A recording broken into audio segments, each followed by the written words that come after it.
Kanad Science Foundation organized a science camp on 16th February 2011 for the students of Srimati Kamla Mehta Dadar School for the Blind at Mumbai, India. Dr. Sudhir Thatte inculcated scientific approach in students using day-to-day experiences like generation of heat through friction, generation of voice through vibrations, etc. The girls enjoyed the talk that contained many anecdotes and jokes.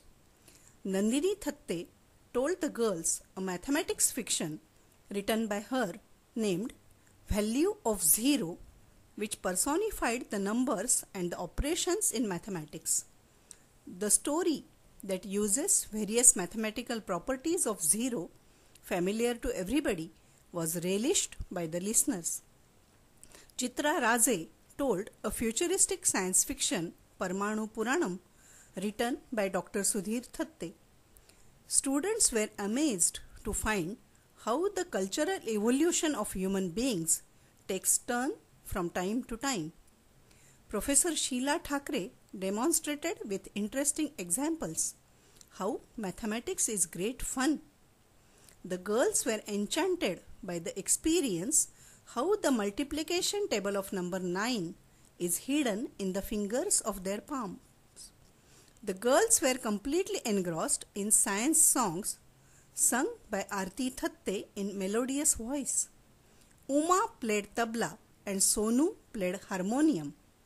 Simple words, attractive music and fantastic rhythm charmed the girls, and they enjoyed the songs with enthusiasm. Dr. Kishore Kulkarni conducted science quiz competition.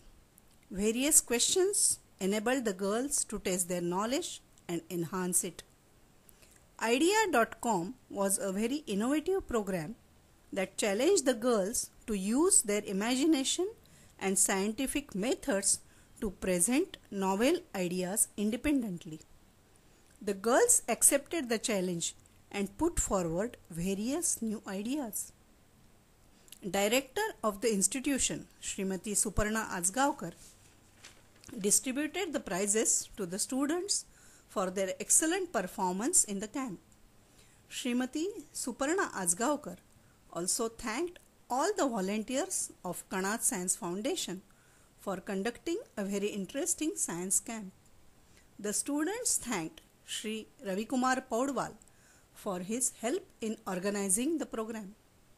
Science teacher Srimati Swapna Valuns asserted that the students enjoyed the science camp thoroughly. She said that the program would help to develop liking for science and mathematics in the minds of girls. As the program unfolded over 3.5 hours, the girls relished the fun called science. The teachers tested a feeling of contentment, and we found a renewed vigor to reach another section of society. Now my city